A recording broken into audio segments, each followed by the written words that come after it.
Hey guys, it's Mathel here once again with yet another pretty goddamn wacky creation, this time in the form of EK or Ethereal Knives Impale Champion. So there is a pair of new gloves that really enable Impale for fizz spells for the first time pretty much ever. Like, it's kind of been a thing through really difficult scaling for the past few years, but it hasn't really been worth doing. The new gloves make Spell Impale with the pure fizz spells quite a bit more realistic and in some cases pretty worth it. So the idea was to try and make Ethereal Knives a thing, since I haven't played that in quite a while, and using the gloves means we can scale Impale, and then I can go Champion, scale a bunch of auras, scale some Impale, and yeah, basically build a spellcaster out of it. The difficulty is with the gloves, you can only impale with crits, so that means that you have to crit all of the time. Now, as a champion, with the starting point and then just how difficult it's going to be to scale crit overall, it means that I had to get a little bit more creative to solve crit entirely.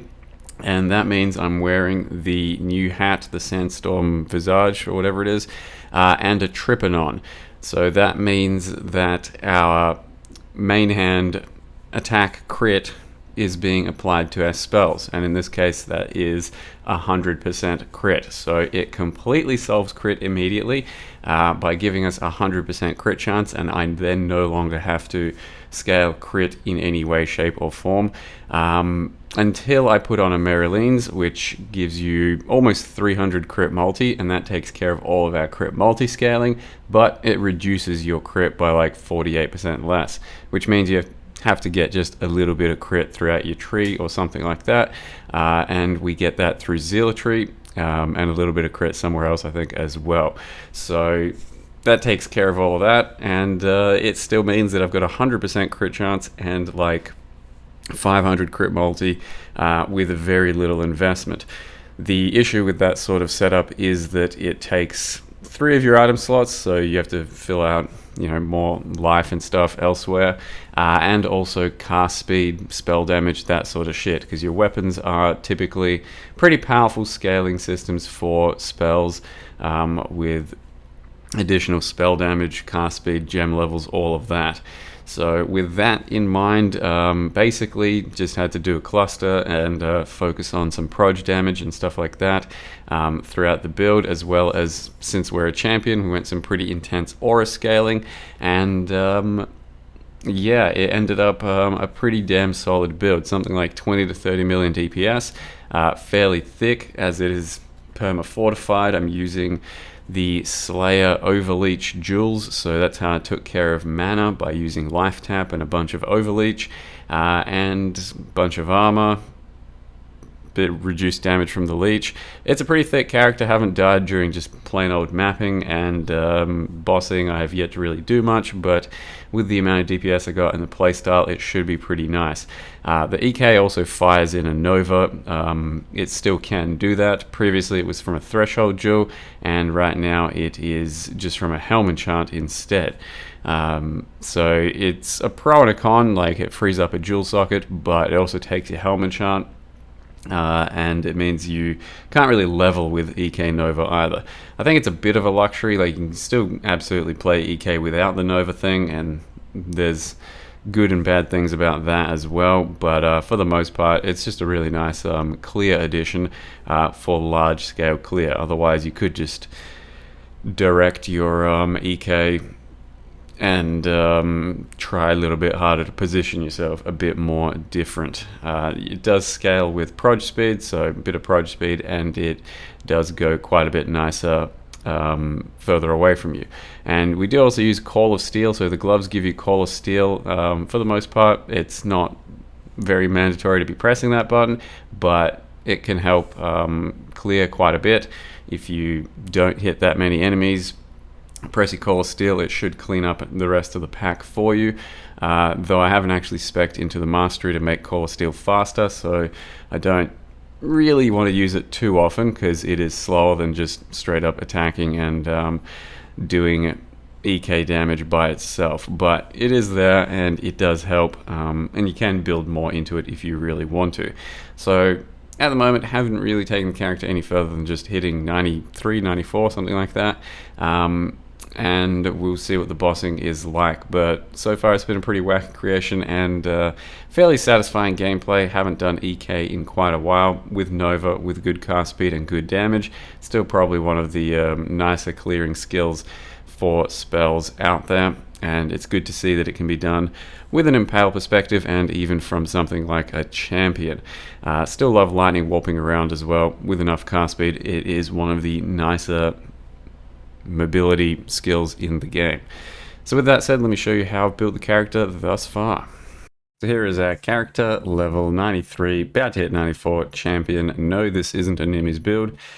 You know, projectile skill and spell, and of course people are like, can Nimis work with it? Nimis, mouth will do Nimis. Anyway, I think it's pretty overpowered and stupid.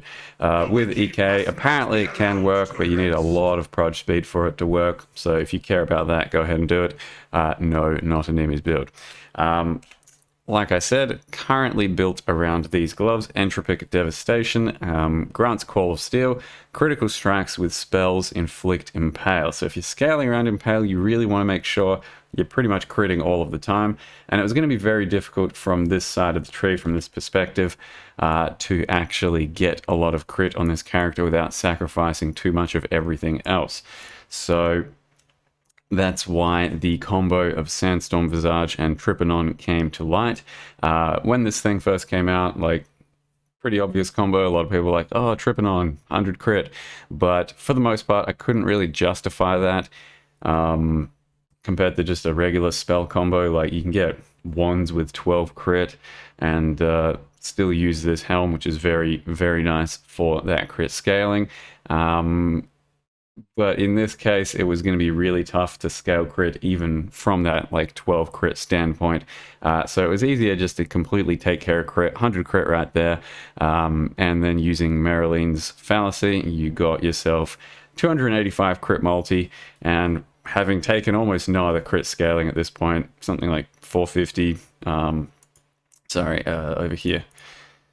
100 crit and 495 multi. So you do have a slight lessening of your crit, but then you need to just get like 100 increased crit or something from your tree elsewhere.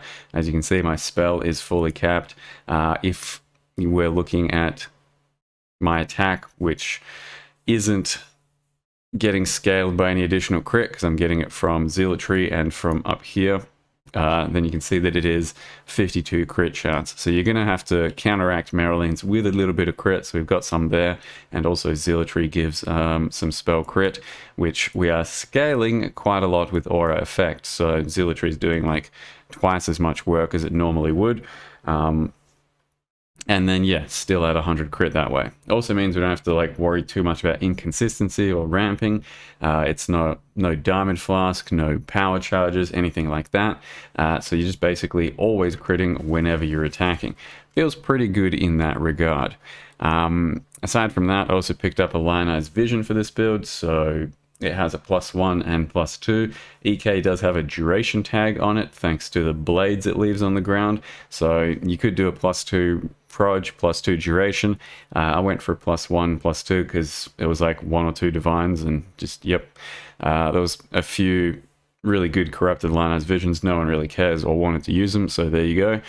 You could do plenty of other things instead, like, you know, Skin of the Loyal, anything +2/+2 to basically. The PS is, it's nice, it's 15% more damage and takes care of sort of clear scaling, but if you went not Pierce instead, you could have like Chain in your setup and just have even bigger clear if you really wanted to.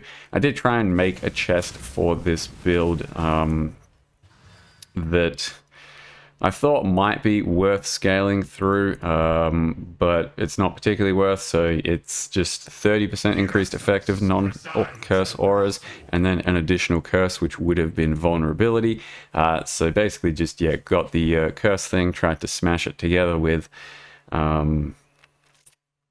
increased effective non-auras, and then it sucked, so then I just finish it off by isolating the aura mod then re-rolling caster, hit spell crit, which I don't need, but I figured I'd try and resell, and then locking suffix again, re-rolling caster again, and yeah. So this type of thing is kind of competitive, but it's still way less damage than this one over here, unless we double corrupt it and hit even more gem levels. So gem levels are pretty king in this sort of setup at the moment because we're not getting any from like the amulet or from our weapon combo. So to get our EK up to like level 27 at the moment, yeah, you do need to do something like a chest combo. My Empower is currently level 3, so if I had a level 4, it would go up to level 28, and that would be even more damage. So yeah, keep that in mind that you can do different chests, but this one's pretty good for PS scaling so that you don't have to worry about chain or chain swapping into anything else. The current links here are EK, Brutality, Echo, Life Tap, so that solves our mana entirely. It is pretty tough to do without Life Tap because, as you can see, 105 mana per cast, and when we cast pretty fast, it's going to be tough to take care of mana. Eldritch Battery is something you could do, but it's either the Invocation, which is very expensive, or a whole bunch of travel, which is kind of tough. And then you'd still need good Energy Shield, which at the moment would be tough for me to do with the chest that I'm wearing. So Life Tap's just kind of an elegant solution since it is still a decent gem, 21% more damage. Can't really replace it with something much better. So you see we've got decent life regen, but it's really the leech from the Slayer Forbidden Flesh that lets you sustain quite a bit nicer. Also provides us reduced damage taken while leeching.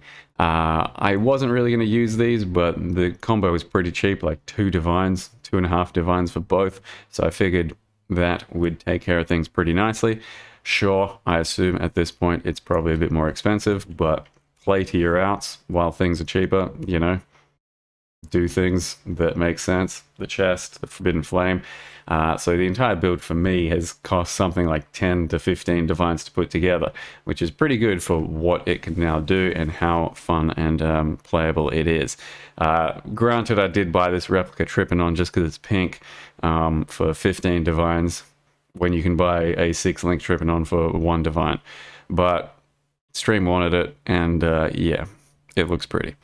Other than that, pretty basic gear. Just needed to get dexterity and resists, bit of cast speed, resists, cast speed, resists, cast speed. So it is a bit tough to fill out resists after using so many uniques. So it's just a bit of resists kind of everywhere.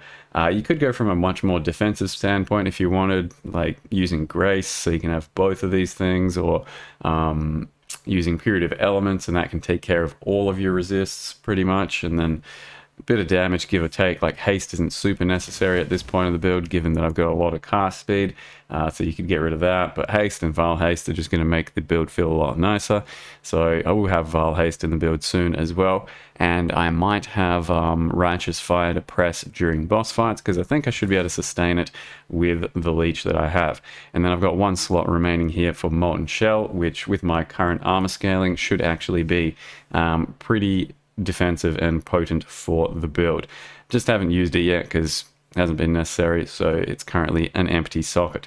But with the amount of determination scaling, the aura scaling, we do have a lot of armor, a lot of spell damage. Pride's doing a lot of work, Dread Banner, a lot of work, and it's free.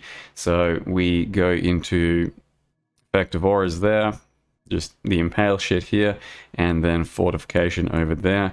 The tree is going to be, it was tough to put together because I wasn't really sure what the hell I was doing, where I was going, what I needed. It's one of the sillier looking trees I've ever made, but get some aura stuff there, just some life nodes, 40 increased fizz skills that cost life, Iron Will, picked up a 200 Sea Watcher's Eye, so Impale ones aren't very popular at the moment, and then I needed to get Leech somewhere in the build, so I did Vitality Leech. So that was 200 C. Probably a bit tougher to get now. A very basic large cluster. I think this thing is like 40 C, just a 3 passive one. Furious Assault, Ironbreaker, and Master the Fundamentals. And then that facilitates 2 medium jewels, which just have a lot of proj damage. So eye to eye, 25 and 35 if you're nearby, and then 30 and 8 cast speed. They both do the same thing. Very easy to roll as well. And then some small clusters to fit even more auras in, mana reservation clusters, and then one at the end has Pride, one at the end has Zealotry. We then have Reserve over here. We have Reserve from the Amulet, Charisma.